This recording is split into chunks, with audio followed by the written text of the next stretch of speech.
In the heart of West Africa, nestled between savanna and forest, rose two ancient kingdoms, Zante and Kandora. Zante was known for its powerful warriors, gold mines, and cunning king, Mana the Unforgiving. Kandora, by contrast, was a peaceful, fertile land ruled by wisdom, culture, and a lineage of revered queens.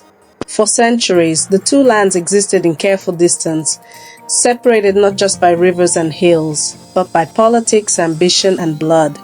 Lucius was born under moonlight and silence, an illegitimate child, whispered into the palace as a secret, raised in the shadow of golden thrones.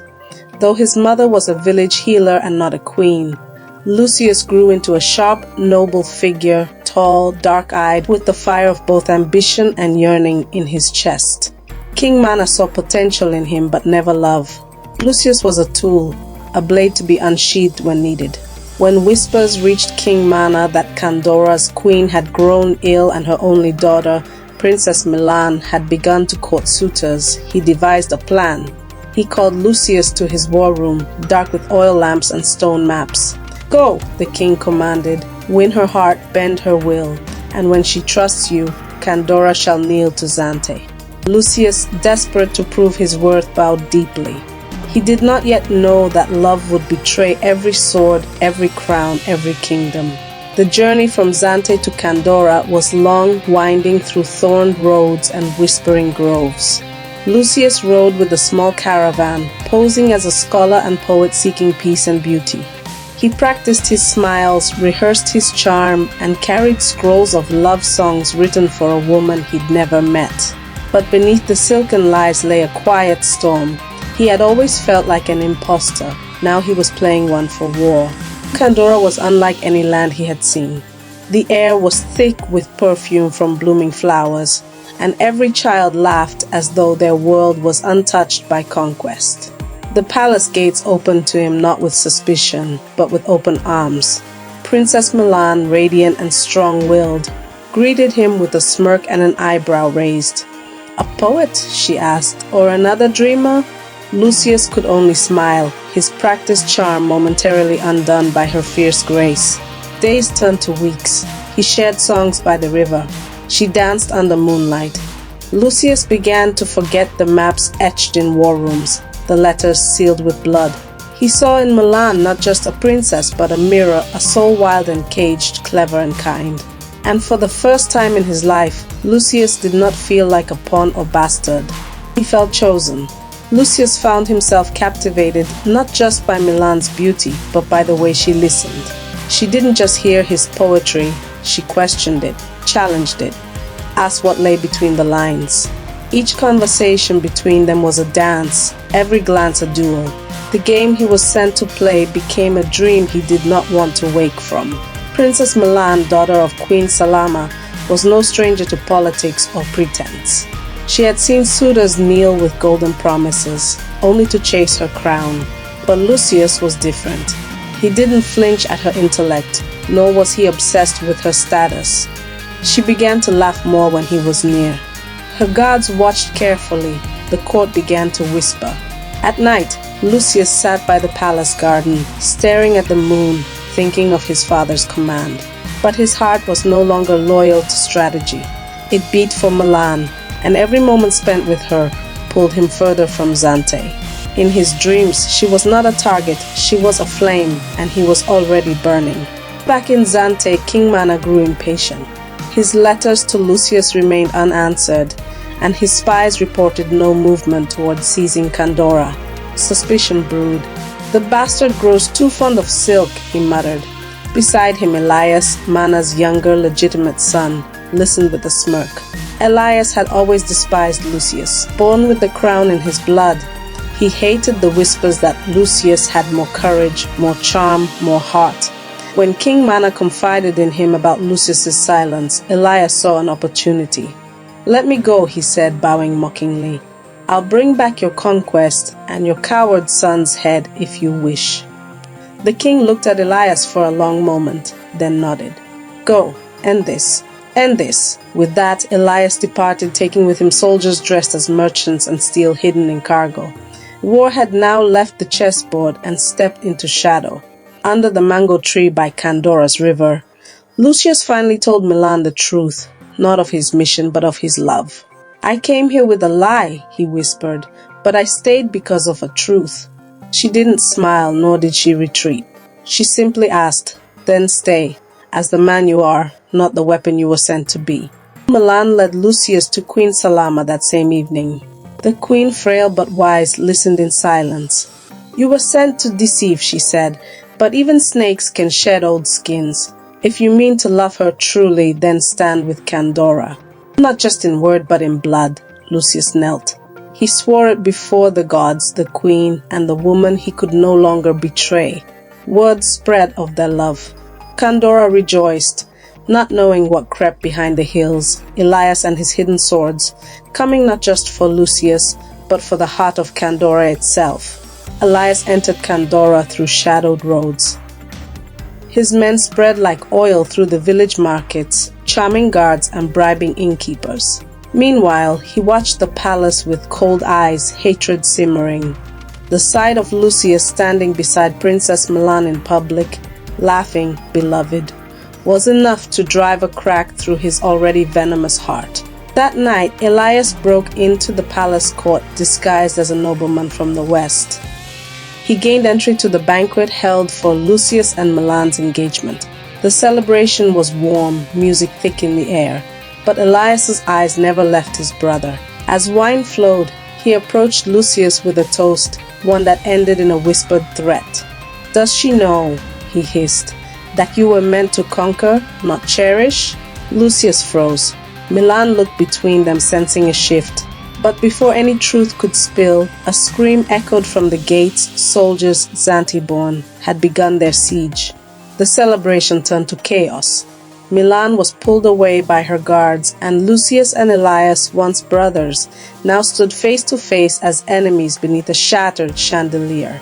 Lucius had never been a man of war, yet as Zante's troops stormed the lower gates of Kandora, the sword on his hip no longer felt foreign, it felt necessary. He fought alongside Kandora's defenders, cutting down the very men he once called kin. But as blood spattered the ivory palace walls, so too did doubt stain Lucius's soul. Milan fought too, not with weapons, but with words. She stood tall beside her people, organizing the women and elders to safety, while her guards tried to pull her away. "I will not hide," she said, "while my kingdom bleeds." When Lucius found her again in the throne hall, breathless and bruised, he fell to his knees. "This is my fault," he whispered, "and I will end it." Outside the palace, Elias watched the burning gardens and sneered. "Let him play hero," he told his commander. "We'll bring Kandora down, brick by bloody brick." Queen Salama, though weak, summoned the strength to sit upon her throne as the battle reached the palace steps. Her eyes met Lucius's, no longer with suspicion but sorrow. "I once feared you," she said, "but now I fear what your love has cost us all." Lucius knelt before her, his tunic torn, his sword bloody. "Let me go to him. Elias wants me, not Kandora. This war is a shadow of my father's hatred, not yours." Salama reached forward and touched his face. "You may have been born of shadow, Lucius, but love has given you light. Go, but not as a prince of Zante.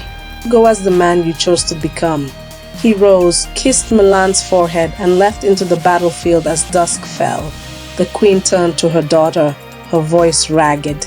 "Forgive me, child. In loving him, you may lose him, but in letting him go, you give him a chance to be free." Lucius met Elias on the palace bridge as the river beneath them churned with war. No guards, no army. Just the two brothers, one born of crown, the other of love. The rain began to fall, soft at first, then harder, washing blood and ash from the stone. "You betrayed Zante," Elias spat. "For what? A kiss? A crown of flowers?" Lucius stepped forward, his sword lowered. "For truth, for peace, for something our father never taught us." Elias's eyes darkened, "Then die with your poetry." And with a scream he lunged.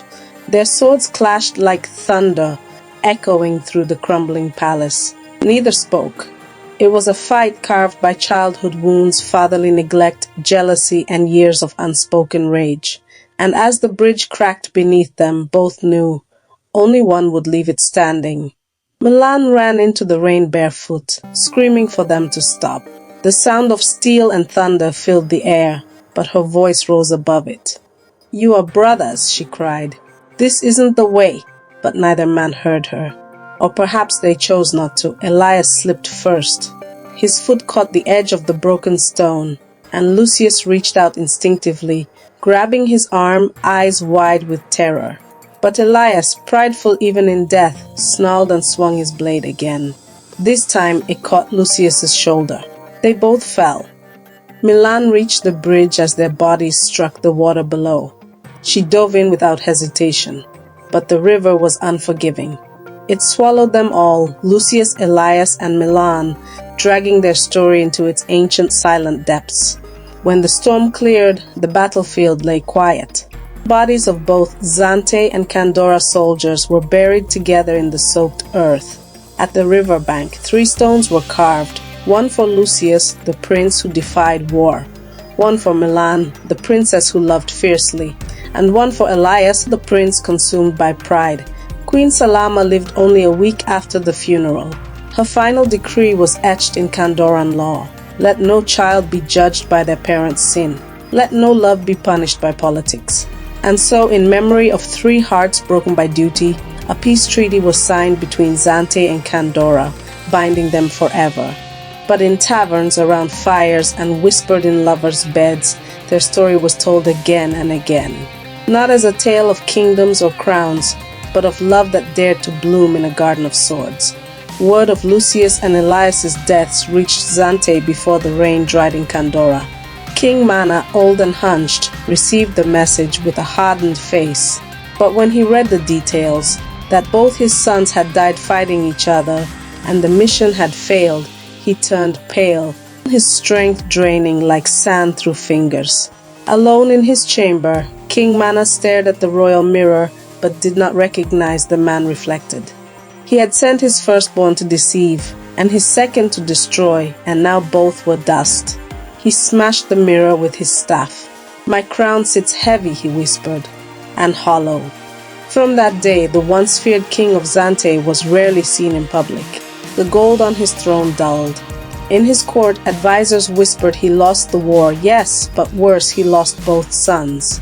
His silence screamed louder than his commands ever had. In Kandora, as peace was patched slowly together, Queen Salama's handmaiden discovered a journal beneath Princess Milan's pillow. It was bound in silk, its pages smelling of lavender and war. The queen had passed, but the journal lived. In her own hand, Milan had written of Lucius from the moment she met him. Her suspicions, her delights, her doubts, her dreams. "He came to conquer," she wrote, "but instead he became a garden, and I his bloom." In the final entry, dated the night before the battle, she wrote, "Even if we die, let it be known we chose love over legacy." The pages were copied and read across the kingdom, and later across Zante. In markets and schools, her words inspired tears and questions. Could love truly change the path of history? Could one heart break centuries of bloodshed? Years passed. A small village on the riverbank where the 3 lovers had drowned grew from tents to huts, and from huts to stone. It was named Lucian, after the prince who dared to defy a king. Farmers said the soil was rich with memory. At the center of Lucian stood a carved statue. Lucius, Milan, and Elias, 3 young faces lifted toward the wind, carved not in war but in reflection. Tourists came from distant lands to hear the tale, but the elders told it slow, with heavy eyes. "This is not a story of lovers," they'd say. "It's a story of choices." Children born in Lucian were taught never to judge by bloodlines, but by actions. A festival was held every year on the day of the storm, not to mourn the lost, but to celebrate peace that had risen from pain. One evening, a stranger entered Lucian. Cloaked in blue and dust, he walked with a cane and a golden chain around his wrist. He visited the statue, knelt before the carved Lucius, and placed a small metal crown at its feet. The villagers watched from a distance, curious but silent. The man stood, turned to them, and spoke. "I am the last living son of King Mana. My name is Kale. I was born after the war, but I was raised on the ashes of my father's regret. He told them the truth, that Mana had died in his sleep with his sons' names on his lips, and that Kandora and Zante, now joined by trade and treaty, had built schools where war camps once stood. Let this crown stay buried here, Kale said, for there is no greater crown than peace. That night, for the first time in decades, fireflies returned to the riverbank of Lucian. Some said it was just the season. Others believed it was something more, a sign, a whisper, a nod from the spirits of those who died too soon. At the river, a young girl named Abeni sat alone, sketching in the dirt.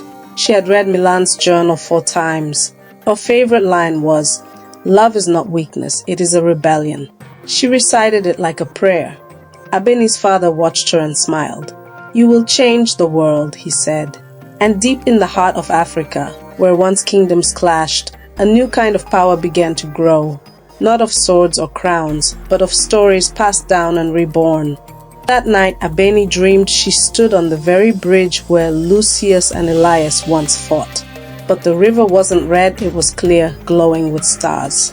Across it stood Milan, dressed in white, her eyes sad but kind. "Tell it right," she whispered. "Tell our truth." Abeni awoke breathless, the words echoing like a drumbeat in her chest. She ran to her father, still rubbing sleep from his eyes, and demanded ink, parchment, and a candle. "I have to write it down," she said. "All of it, before the truth becomes a fairy tale." For 3 days, Abeni didn't leave the hut. She wrote as though the spirits guided her hand. Her father watched silently. He knew sometimes children carry the stories too heavy for adults to finish. At age 16, Abeni's written manuscript, The Prince Who Chose Love Over War, reached Queen Tamira of the united Kandora-Zante realm. She was a fierce ruler with a mind as sharp as any sword. Curious, she read it alone in her chamber. She didn't sleep that night. Tamira had been raised on the version of the story where Milan was foolish, Lucius was weak, and Elias was a loyal prince betrayed.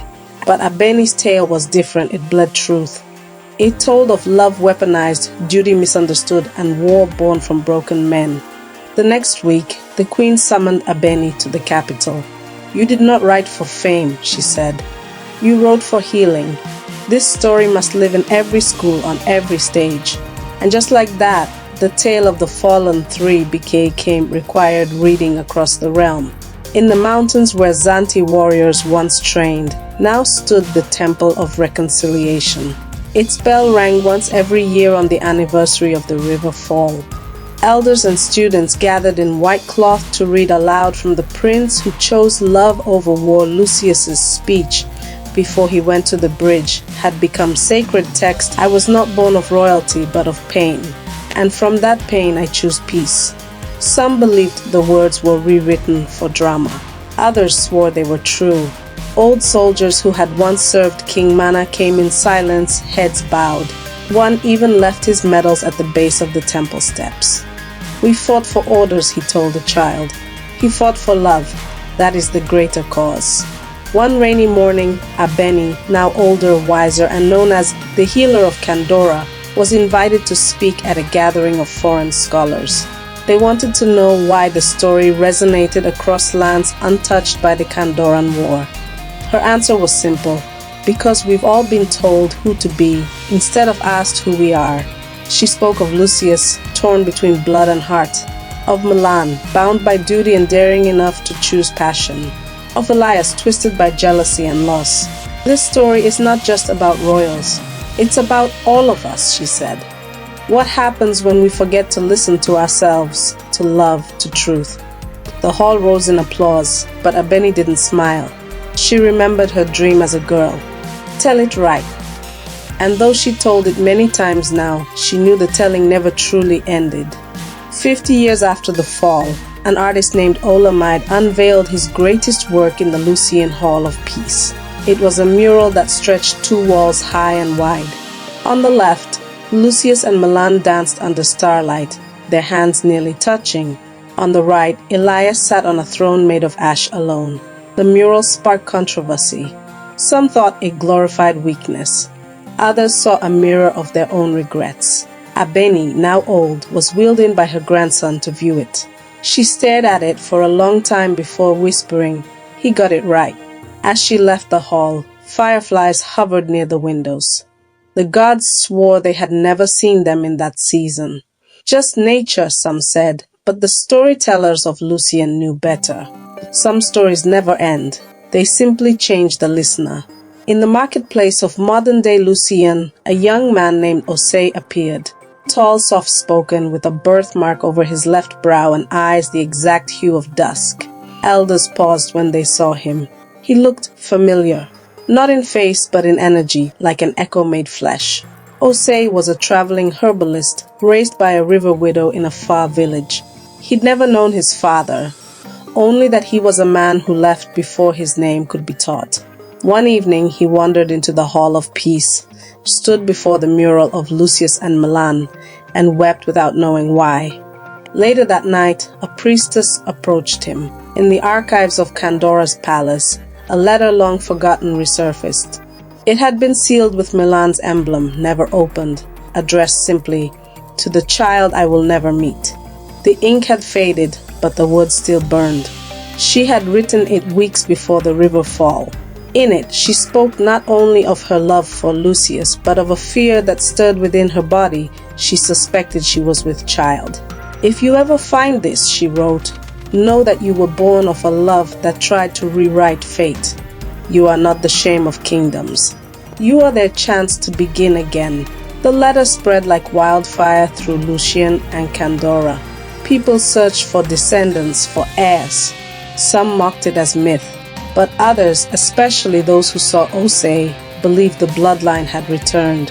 The revelation of a potential descendant of Lucius caused unrest in the royal council of Kandora. Some welcomed the idea, romanticizing a legacy returned. Others feared it. A ghost prince, one elder called him, with no crown but all the attention. Queen Tamira, now in her final years, summoned Osei in secret. She studied his face, his mannerisms. "You are not Lucius," she said gently, "but I see a softness in you and strength." Osei only bowed. "I never asked to be anyone but me." Still the whispers didn't stop. Was he born of legend or just carried by it? His presence became both hope and threat, reminding the kingdom that stories never truly sleep. They wait patiently for their next chapter. Now frail and near blind, Abeni asked to see Osei. They met beneath the Iroko tree where Milan once wrote her poems. She reached for his hand, fragile and trembling. "You remind me of a boy I once imagined. He died before he could speak. But maybe he's speaking through you." Osei had brought her herbs, but what she really needed was closure. She asked him to promise something, not to chase the crown, not to prove the bloodline, but to carry the story. "Don't let them reduce it to romance," she whispered. "Tell the truth, tell the pain, the mistakes, the mercy." 2 nights later, Abeni passed quietly. Her scrolls were left in Osei's care. On the back of one, she had written her final words. "The heart remembers what history forgets." At the annual Day of the Storm celebration, fireflies returned in full glow. It was said that this year they hovered longer, danced brighter. Osei was asked to speak, he declined. Instead, he opened Milan's letter and read it aloud, his voice trembling like a reed in river wind. As he read, people wept. Old warriors bowed their heads. Children clutched their parents' hands. It was not just a reading, it was a resurrection. And when the final line echoed, "You are not the shame of kingdoms. You are their chance to begin again," even the queen stood. That night, the stars shone lower as if bowing, and somewhere deep in the forest near the river, 3 fireflies hovered longer than the rest, golden, flickering, eternal. After the festival, Osei was approached by nobles, scholars, and even foreign dignitaries. Some called him the heir of fire, others Lucius reborn. But he recoiled from the attention. "I'm not a story," he often whispered. "I'm a man." Whispers turned to demands. Some wanted him crowned. Others wanted him silenced. He was offered estates, titles, then threats. Through it all, Osei remained grounded. "I will honor their memory," he said of Lucius and Milan, "but I will not become their myth." He returned to the forest for days, seeking solitude. There among the trees he met an old Candoran hunter who offered no praise or curiosity, only warmth. They shared roasted yam and silence. "People will try to define you," the hunter said. "Let them talk, but don't let them decide." Chapter 27. Love Without a Throne. Among the crowd at the Firefly Festival had been a sculptor named Naya, a quiet, sharp-eyed woman known for carving emotion into stone. She watched Osei from afar, not out of reverence but curiosity. "He looks more burdened than blessed," she told her sister. They met days later when Osei wandered into her workshop. He touched one of her pieces, an unfinished sculpture of Milan. "You've seen her," he said softly. Naya nodded. "In the river, in firelight, in grief." For hours they spoke of memory, art, and truth. Their connection grew slowly, not with declarations but with shared silences, meals, and wounds. Osei never told Naya what others called him. He only said, "I carry a story too heavy to lift alone." She smiled, then put it down just for a while. Within the royal court, uncertainty spread. Queen Tamira was aging, and no clear successor stood ready. The nobility was split, half loyal to the queen's daughter, a strategist known for logic, half hoping for a fresh start through Osei's lineage. Tamira, wise even in fading health, called her daughter and Osei to her chamber. "Power is like fire," she said, "useful, dangerous, and never truly owned." She offered Osei a choice, not a throne, but a seat at the council. Be the memory, not the monarch. Osei accepted on one condition: the council must seat a healer, a farmer, and an orphan. Let it reflect the people, not just the bloodlines. It was the boldest proposal in Candoran politics in 50 years. The court murmured, but Tamira approved. "Let the old ways breathe," she said, "or let them die." One morning, Osei and Naya traveled to the river where Lucius, Elias, and Milan had fallen. The water was quiet, its banks overgrown. Osei held in his hand a new letter, one he had written to the past, unsure who it would reach. He read aloud as Naya listened. "To the ones whose love drowned the war. Thank you. I never met you, but I have lived in the home your sacrifice built. I am no prince, but I am your proof." He let the letter go. The current took it slowly. Naya placed a small stone sculpture at the water's edge. 3 figures standing in a circle, arms linked. One looking up, one looking down, one looking forward. "May they guide us still," she said. And as they stood in silence, fireflies began to gather out of season, glowing softly. Osei began teaching at the Lucian library, offering lessons in ethics, memory, and identity. His most famous class was titled "History is Not a Hero." He reminded his students that every story was told by someone with a reason. Even this one, he'd say. Naya's sculpture of the 3 fallen royals became the centerpiece of a new memorial plaza, where artists gathered yearly to present works inspired by sacrifice, courage, and love. The plaza was renamed "The Prince Who Chose Love Over War" in honor of Milan's final journal entry. The story of Lucius, Milan, and Elias was now in its 3rd telling, once in pain, once in poetry, and now in purpose. And as children played near the river bank, they'd point to the sculpture and ask, "Is that real?" And the elders would answer, "It was and still is."